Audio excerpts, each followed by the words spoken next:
I would struggle voting for him, but there's no question who the best player is. Yeah, you're all cute for trying, but I was going to say at the end of the year for picking Messi as MVP of Miami at the minimum, that it's easy to find a goal scorer unacceptable in this league, because we need you hot down the stretch of this MLS. Brad just made one for the Red Bulls. Julian Hall banging in a Galazza. Hello, everybody. Welcome on in. This is MLS, and this is my star-studded panel today. Bradley Wright-Phillips, Matt Doyle, and Mo Adu joining us. Bradley, it's nice to have you back after you gave yourself the summer off from the program. Summer off? Yeah, summer off. I'm back. Anyway, Joe, I'm glad to be back. I'm happy to be with you guys. I needed some more minutes in the tank, so they sent me down here. That's the spirit. You know what else is back? El Tráfico, edition number 3 on the season. It is the finale this weekend in holy rivalry. Number 1, LA Galaxy hosting number 2 in the West, LAFC. Mo, will El Tráfico determine the Western Conference winner? I love this game. Can I just say that first and foremost? Is that because you're on it? Is that because you're on the call? We're going to hear your voice for 90 minutes. I mean, that might play a role. You know, I'll be in the building yet again, me and Keith Costigan. But no, this game always delivers. And to answer your question, yes, this game will decide the Western Conference winner. If you look at how this plays out in terms of how many matches are left, if Galaxy win, they keep control of their own destiny. If LAFC the narrative and they shift the power and emphasis and all the leverage in their favor, but this is a game where not only will the winner of this game win the Western Conference, the winner of this game will also be an MLS Cup. Ooh. Both of these teams, they're both coming off of not so favorable results. LA Galaxy, their last game lost to St. Louis on the road. LAFC haven't scored in 2 games now against Houston. There's just so many storylines that influence this game. International players coming back for LAFC. Giroud, Reus, their first El Tráfico. I'm all for this game, and this is going to be a massive, massive showdown in LA this weekend. Mo, there's nothing that could happen in this game that would make me choose the LA Galaxy over LAFC in the playoffs. I can't believe you just said that the winner of this game is going to go to MLS Cup. The Galaxy have not proven anything in the playoffs in almost a decade at this point. What are you expecting to see? Is he crazy? I wouldn't say he's crazy. They're a lot better than they were last season. This is a team that has improved over this season compared to the last few years. So I wouldn't write them off. But it's a hot take by Mo. A very hot take. It's a hot take. Brad, it's a hot take. Look, I'm going to give you a couple reasons. One, yeah, I agree. LA Galaxy have been poor. And the expectations for this team in the last few years hasn't been much. Well, they went out and made some big signings, which we know have come in and delivered. They made another big signing in Marco Reus, a proven winner who, in his first game, what did he do? A goal and an assist? Yep. That's it? Just a debut, goal and an assist off the bench? Okay, no big deal. The other part is if they win the West, as you guys all know, they will be at home throughout the entirety of the Western Conference playoffs. Yeah. Right? And with that, they haven't lost a game at Dignity Health Sports Park. Yes, they lost in the Rose Bowl to LAFC, but technically they haven't lost in their building. So this is a team that's confident at home. They're better defensively, and honestly, they're a more well-rounded team than I think we give them credit for at times. Somebody that we haven't talked about yet is Riqui Puig. He has said, I want to be the guy. He said last year, I want to be the league MVP. I want trophies. Well, the LA Galaxy have lost the last 3 to LAFC. So if the Galaxy are going to pull this off, like Mo is saying, it has to come from Riqui Puig. 0 chances created in his last 3 meetings with LAFC. Doyle, how much pressure's on him to deliver? I mean, in this game, there's a ton of pressure on him to be the star, and that's what we got used to with the big name who came before Riqui in El Tráfico from the Galaxy side of things, and I'm talking about Zlatan Ibrahimovic. Obviously, there's a world of difference in terms of how bright a star Zlatan was compared to Riqui, but Riqui has really shown over his 2 years in MLS that he can be one of the very best players in the league. As you said, though, Jill, he hasn't done it against LAFC. You got to do it in the big games. They've lost 3 straight. They've lost 4 out of 5. They've lost 5 out of 7 in El Tráfico since Riqui has been here. And there is starting to be, I think, some pressure on him to show that he can lead this team, not only to big wins in the regular season, but big wins in the postseason and big wins in cup finals. Sure. Because the nature of Riqui Puig as a player is when he's out there, the game has to be about him. It all flows through him. Everybody nobody else works for him. And in a lot of times, it's worth it because he's that classic number 10 with the type of brilliant vision that you absolutely cannot teach.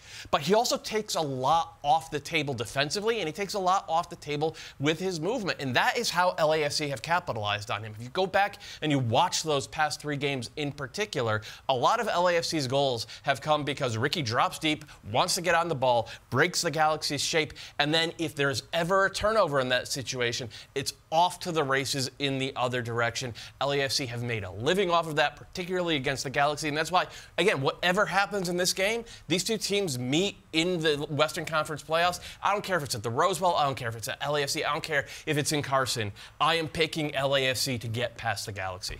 Damn, all right, Doyle, I see how you feel. Tell us how you really feel, my man. Listen, I don't disagree with you on a lot of that, but the only thing that I would say is, and to kind of go along with what you're saying, actually, I think you're right. This is a massive, massive moment for Ricky Puig, not just because it's El Tráfico, but big players who want that responsibility, they turn up in the biggest games. The next biggest game that LA Galaxy are going to play, probably for the rest of this season before we enter the playoffs, is this El Tráfico game. So it's a massive opportunity for Ricky Puig, now that he has a better supporting cast as well, to really show how this is his team, yes, but how does he make this team better? How can he empower the players around him? Sometimes it means simplifying things. Sometimes it means instead of dropping deep, you have trust in your teammates that they can get you the ball in a dangerous area. Mo, I do agree. Galaxy, go ahead. Sorry, Mo, to cut you, but you just took the words out of my mouth. I think Ricky Puig's enthusiasm for the game and how well he wants to do in big games has been his downfall in these kind of games. He's doing too much. If he simplifies his game, passes at the right times, he can have the impact we see him have week in, week out. But it's just because he wants to do so well that it also messes him up a little bit. But brilliant player, the pressure's on him because he does talk a lot. Well, 2 players who will be making their El Tráfico debut, who also have had quite the accolades, is Olivier Giroud, World Cup winner, and 2-time Champions League finalist Marco Reus. And it's going to be interesting to see how he continues to pair up with Puig. What are you expecting from those 2? Well, first of all, quality. Listen, as a football fan, we're adding the top 2 players with the highest quality into a game full of a lot of quality. So now you add that to the game, it's going to be unbelievable. I think they will be taken back by the intensity, the passion for the fans, what they have for this game. It'll be very good to watch, but if you're asking me who's going to have a bigger impact, I'd say Giroud. In a game that's very fast, LA Galaxy will have a lot more on the ball. You need Giroud's hold-up play, you need his set-piece presence, and I think he can have an impact that way. But it's going to be great for the neutral. Let's go out east. Arguably the biggest rivalry in the Eastern Conference right now is the Hell is Real Derby. You've got the defending Supporter Shield winners in FC Cincinnati and the defending MLS Cup champions in the Columbus Crew.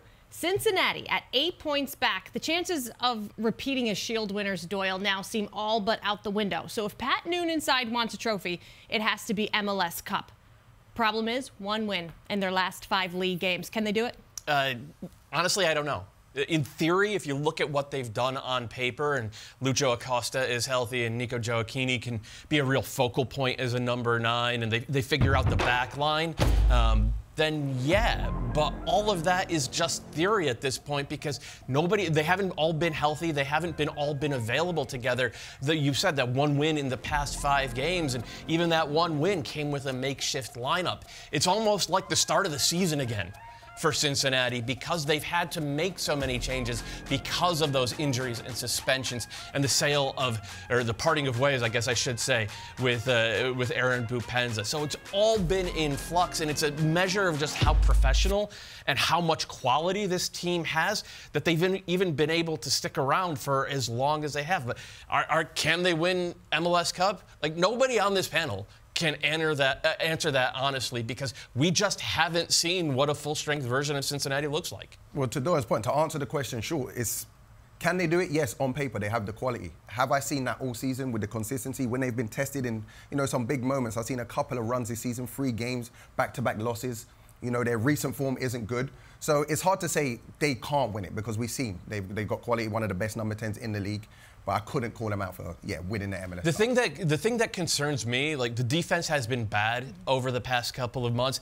I think they'll figure that out. the fact that Lucho has been hurt and hasn't been himself since about early July, like they better hope that guy comes back 100% because he's the difference maker for them. An injury always hurts the chances of being a back-to-back league MVP, something that's never been done in MLS before. But despite the nagging foot injuries, he leads the league with 18 assists on the season, Acosta. Can he be the first ever to go back-to-back? I mean, I still have him as #1 in my MVP rankings. We just put an article on MLSsoccer.com. He has 11 goals, 18 assists. As he said, he's leading the league in assists with that 18 number. His underlying numbers are just as strong. He leads the league by a mile. His per 90 numbers are actually better than they were last year when he was the league MVP. And the other argument is you see what the team looks like when he's not out there.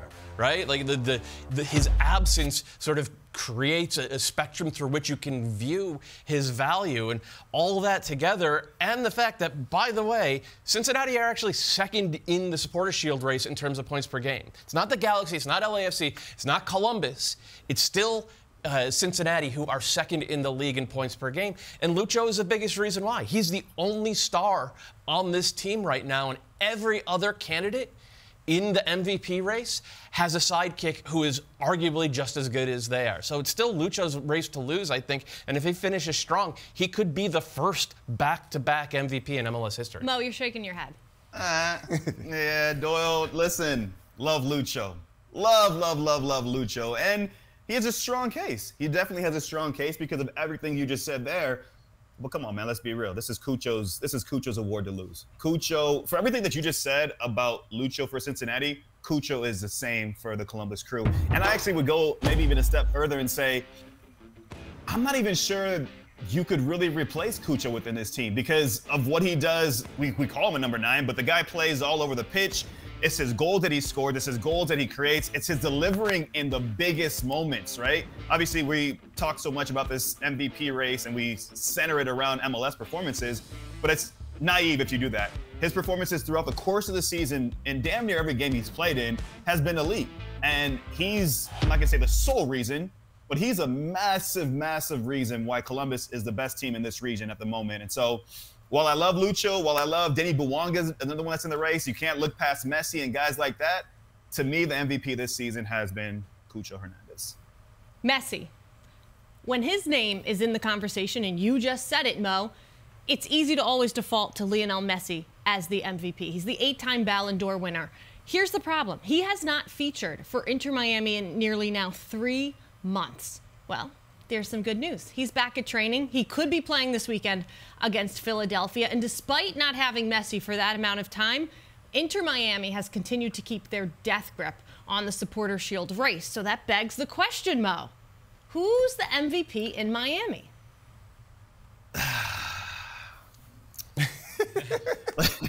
Miami's been is an incredible squad. They're littered with talent, top-end talent. I don't want to call it lower-end talent, but unsung heroes, guys like, Bright and Drake Callender doesn't always get his flowers. But the MVP of this team this season is Suarez. Facts. It's got to be Suarez. I mean, it's the goals he scored. It's the goals he scored when Messi's there. It's the goals that he scored when Messi hasn't been there. And to that point, it's his availability.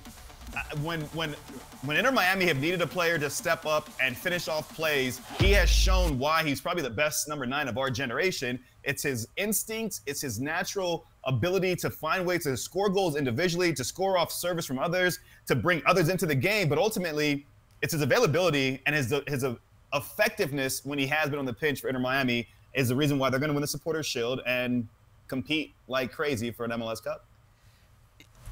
I mean, Suarez, I think if you were to poll, Suarez would probably be considered the MVP of Miami this year. But to your availability point is just wrong, Mo. You're just wrong.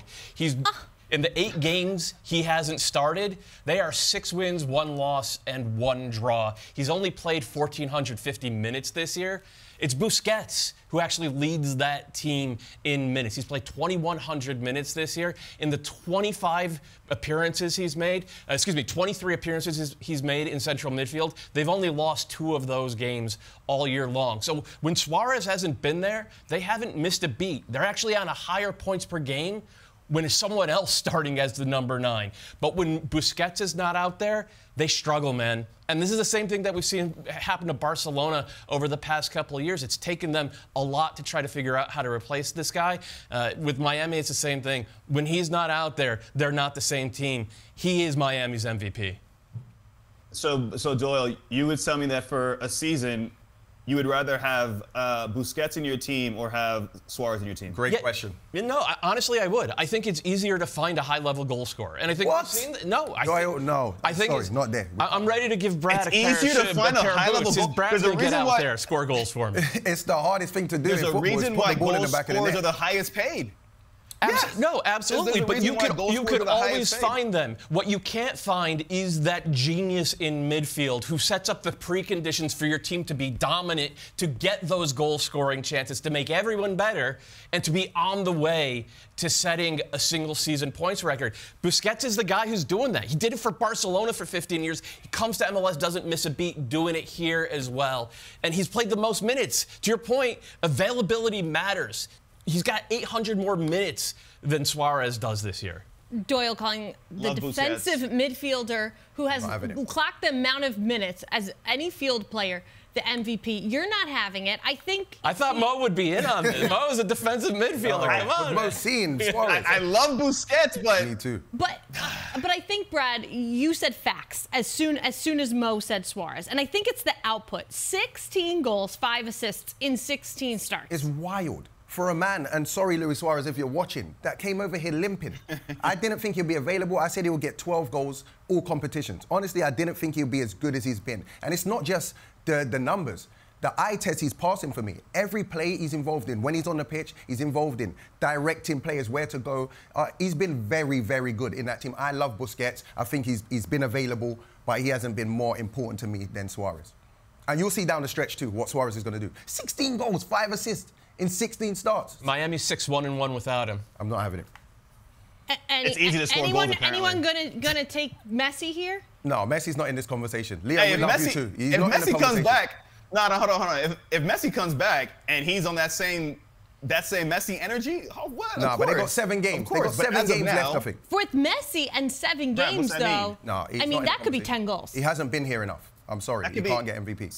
Seven games could be 10 goal contributions. It could, and if he does... I mean, he's on his goal contribution, he's on a goal and an assist per 90 so far this year. He's got, I think it's 12 goals and 13 assists in about 1,000 minutes, a little over 1,000 minutes. If he plays all 7 games, I wouldn't write 90 minutes at that rate, he adds 7 more goals, 7 more assists. He has 19 goals and 20 assists in his season. Only about 1,700 minutes. I would struggle voting for him, but there's no question who the best player is. Yeah, you're all cute for trying, you would but still I was going to pick say at Busquets. the end of the year, we're picking Messi as MVP of Miami at the minimum. Welcome back. Let's talk playoff bubble teams, shall we? New York City FC taking on DC United. And at 5th place in the Eastern Conference, New York City FC shouldn't be a bubble team, but they just might be. Here's the problem. NYCFC winless in their last 6, and it doesn't get any easier from here. Their entire schedule ahead, Doyle, features just one team that is not currently in playoff contention. Mo, New York City FC, are they in danger of slipping into that wild card spot or worse?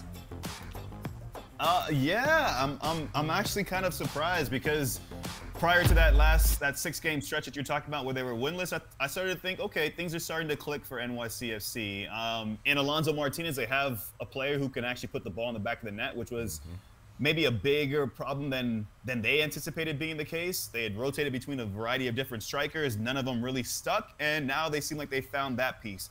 My concern with them, as you run through the list of teams that they play play Philly, they play at DC, they play Red Bulls in a derby, Cincinnati. They have a tough stretch, and they're not ruthless enough for me. We did the game NYCFC versus Columbus in Columbus. They took the lead early. They were dominating the game. They looked like they had another goal, another three goals potentially in them, but they just didn't have that killer instinct. And against better teams, like Columbus proved to be, they will find a way to come back and punish you. Go back a game before that, Chicago. That should be 3 points no matter what. No matter how you shape it, no disrespect to Chicago, but for NYCFC, that's got to be 3 points. They take the lead again, but they can't see out a game. So for me, as you start playing these teams in this final stretch, you're playing against teams that are going to be desperate, like DC United. You're playing rivals like Red Bull, who are trying to be in that top 4. You're playing teams like Miami, who are chasing a shield. So the list of motivational factors for these various teams that you're playing are varied, but all of them still have that importance. And if you can't show a ruthlessness to put teams away when you have the opportunity, it'll come back to bite you. I agree that they've been naive. I agree that they lack that ruthlessness and some injuries that they've dealt with throughout the year. And I think just the youth of this team, especially if you look at the wingers, guys like Agustín Ojeda and Julian Fernandez, those guys are very young and they've played big minutes. And Martinez hasn't been entirely proven until this year, and he played his way into the Costa Rican national team, and good for him. I honestly think NYCFC are more likely to finish in the top 4 than they are to drop out of the top 7 and into those the play-in game. The teams that are trying to catch them, if you're talking about dropping to 8th, 9th, Toronto, they have a tougher remaining schedule than NYCFC, and they have been terrible for months. DC United, they've had some nice wins, but they've never strung anything together this year, and they have a difficult schedule as well. Then you're talking Philly, New England. There's no chance that this team drops below 7th place. There is obviously a chance that they could drop in the standings, but just based on talent, other than Orlando, in that group of like 4 to 7, I actually like NYCFC the most. I think they'll learn from this tough patch that they've had. They did, as you said, they played really well against Columbus, and I think if they bottle that and they bring it to this game this weekend, I think that's 3 points for them, and I think that could lead into something good down the stretch for this team. Doyle, DC United may not have strung much together, but what they do have is the Golden Boot leader in Christian Benteke. 18 goals on the season. Just behind him, Chicho Arango, Denny Bouanga, the reigning Golden Boot leader himself at 16, tied with Luis Suarez at 16. Bradley Wright Phillips, 2-time Golden Boot winner. Odds that Benteke holds on until October 19th. The odds look in his favor, Jill, but if you're asking me if Benteke I'm Golden asking you. Boot, I don't see him winning the Golden Boot. I see the Golden Boot winner having 22 goals. Okay. Will Benteke get 4 and 7? I'm not sure. When I look at someone like Suarez now, they're scoring in every game he plays in, that looks like more of a contender to win the Golden Boot for me. Brad, let me ask you this. Suarez has 16 goals. All 16, or none of the 16 have been from the penalty spot. With him now, yeah, you love that. With him now in the Golden Boot race down the stretch, do you think he starts taking penalties? No, I wouldn't if I was him. I had the pleasure of winning the Golden Boot twice. Once, I got penalties and I took some, maybe like scored 7. And then the next season, I won it in 16. I can't remember when that was. It doesn't matter.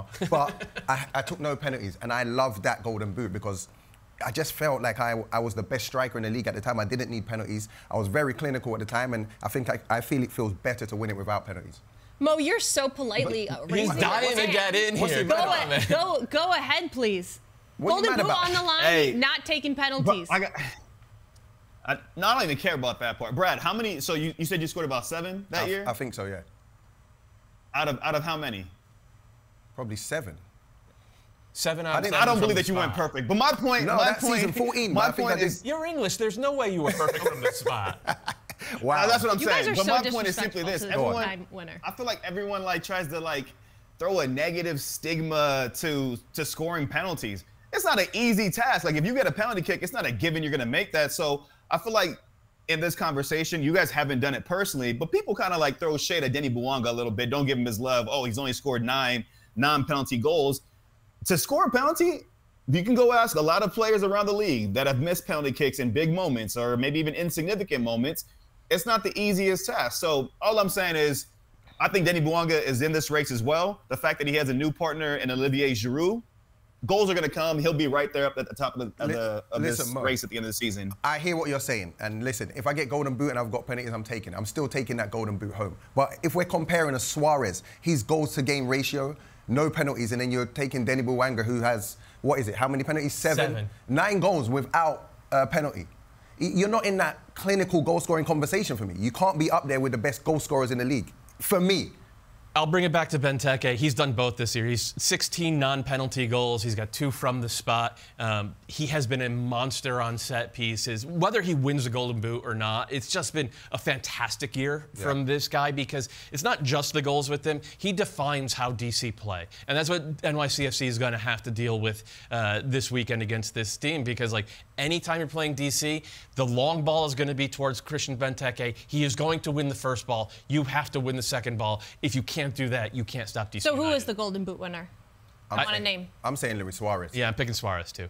I see him getting 5 in the next 7. Maurice? I probably lean towards Suarez too. Messi's coming back. Facts. P.S. You're 6 from 6. I was? Yeah, you sure were. I tried to give myself 1 more. Thanks, yo.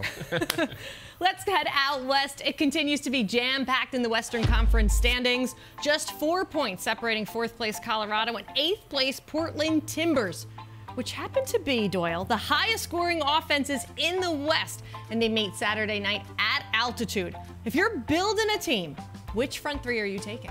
I mean, I think on paper a lot of people would go for Portland, but just because of what Colorado have proved in the League Cup, their ability to win knockout round games through guys like Georgi Mihailovic and Rafa Navarro. And then they do the winger by committee thing. And I think that is, you know, if you were to pick on one thing that says, okay, this makes them a lower level as a collective, it's just you compare the wingers and it's almost no comparison. Yeah. But the wild card is that Cole Bassett, who plays as a box-to-box midfielder, he is very much a part of that attack. I think he's got 9 goals and 7 assists, and that ability to push forward, almost get those Frank Lampard style goals, where it's your box arrival for a pullback from 12, 15 yards out. So overall, I think that Colorado have been better, and it's not just because of that wild card ability, but because they play on both sides of the ball, which I don't think Portland really do. And I think if you read between the lines, Phil Neville doesn't think that either. Here's what he had to say after their last game, which was a 1-0 win over the Seattle Sounders, in which both Cabecita Rodriguez and Felipe Mora were out because of suspension. Phil Neville says, we had, a full team of people that knew the importance of the game, but also knew that in big games, they're decided by moments of set plays, concentration, and discipline. I thought in all 3 phases of play, I thought that was probably our best performance of the season in terms of what it takes to win and be successful. I think he was sending a message to the guys who were out, and I think he was sending a message to his entire team that it's not just about the goals you score. It's about preventing the other team from getting comfortable, building out. And that's where the struggles have been all year long for this Portland side. Sounds like Neville giving those guys a little credit for their mentality. Brad, which team would you rather play on? While I've been very impressed by Colorado, what they've done, but you said it though, it's been more by committee. But when I'm watching a football match as a fan, I like that Portland attack. And the outlier for me is Evander. I said earlier in the season, I spoke about Evander being, of MVP quality. And a man we got on the show today, Mo, they laughed at me. Him, Sasha, they all laughed at me. But this player can change a game. He makes the players around him better. Then they've added Rodriguez. Mora's been brilliant. Even Moreno that comes off the bench, or if he starts, Anthony. That attack for me is a lot more potent, and I feel like I could rely on them in a one-off game more than I could on the Colorado Rapids side. Evander and Messi are the only players in the league with at least 12 goals and 12 assists on the season. Miami, the highest payroll in Major League Soccer. Joe. Yeah. Mo, you remember laughing at me when I said this? Now well, I believe he laughed at you when we said that Evander was the best 10 in the league. Wasn't I said that he it? had MVP quality. Don't give him an out. Don't give him an out. No, you said at the time he was the best 10 in the league, and that's where we all had objections. And he was at the time. No one questioned whether or not he wasn't at the time. The man's balling. No disrespect. I got nothing but love for him. Text me your apology later. When Messi's not playing, is Evander the best 10 in the league? Lucho Acosta still exists. What about Lucho? Yeah. Okay, I'm Lucho? Just asking because Bradley made the point that he was, and I'm giving him the chance to back it up. The thing that worries me about Evander a little bit, he just missed practice for this team just the other day. There's no explanation for it. I think he's been difficult for this team to handle over the past 2 years. And Lucho had that same reputation when he was the same age, right? Lucho grew into that leadership role. For Portland to be a team that can make a deep run in the playoffs, Evander needs to sort of grab that leadership role, make it his own, get the other guys not just scoring goals, but playing both sides of the ball. Until he does that, until Portland do that collectively, I will take Colorado's attack because they've shown that they will do that work for Chris Armas already. Decent point. Toronto FC, I think it's safe to say, has been disappointing as of late. Second highest payroll in the league, 3 straight seasons without making the playoffs. Dangerously close, Brad, to it happening all over again. It feels like the excuses are running out. They are running out. And to two of your points, they spent a lot of money. The fans expect a winning team because they've seen that down the years with some great teams Toronto have had. But for this man here to be on the ball, what we're watching now, and Insigne, you have to make playoffs. I don't care. With the money you spent, with that talent on the field, you have to make playoffs. So short for me, the pressure is on.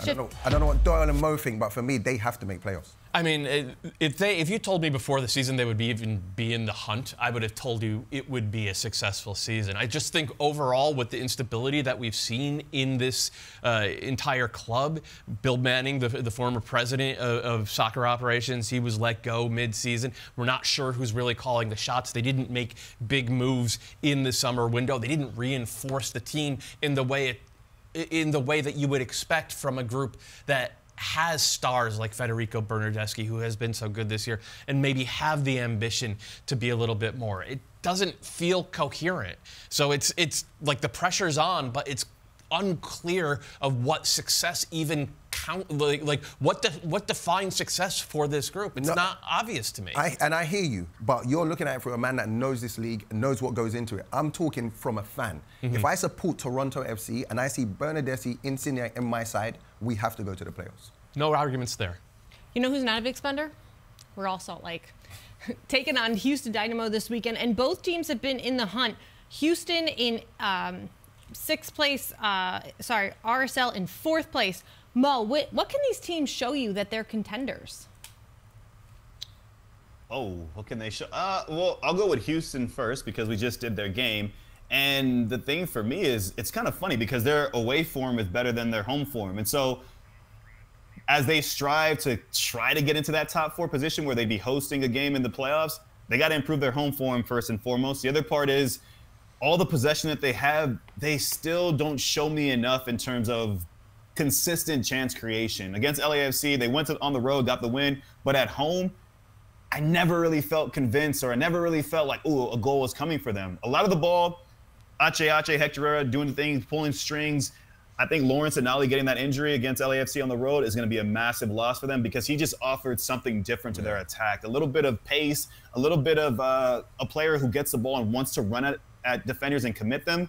Their best form of attack in that game that we just did was either through Griffin Dorsey getting forward on that right-hand side or Ache dropping deep, somehow getting forward and being the one in the final third to try to play that final pass as well. I like Ezequiel Ponce, but Houston have to find a way to get him more chances and make sure to get him more involved throughout the course of the game. I can't argue with Mo with the Houston Dynamo. It's a fun team to watch, great patterns of play. But if we're talking about really making a run and winning, yeah, theoretically, who would you see in the Western Conference Championship? RSL. They're just a bit more clinical. They have a proven goal scorer in Arango, and I think if you're getting these two in one-off games, RSL are going to cause you more problems. Only if Chicho is healthy. That's true. And that is a thing that we haven't seen for a couple of months now. Chicho, the first half of the year, was the MVP of this league. It's been a long time since we have seen that version of him. He's probably going to be out this game as well as he's rehabbing a hamstring strain that he just picked up. If I'm RSL, I almost don't care about where we finish in that Western Conference. All I care about is making sure that Chicho is healthy once the playoffs come around. That does it for our show here today, and I just want you to stay fired up, Brad. So I want to remind you what Doyle said, that it's easy to find a goal scorer unacceptable in this league, because we need you hot down the stretch on this MLS. Brad just made one for the Red Bulls. Julian Hall banging in a Galazzo. You taught him that, didn't you? I didn't teach him that. I can't take the credit. Teach him tap-ins. That's what he needs, man, in these games. If we didn't talk about your team, do not be mad. Just head over to your team's page, and we will have your preview for you right there. For Mo Adu, Bradley Wright Phillips, and Matt Doyle, I'm Jillian Sakovitz, and we'll see you next week.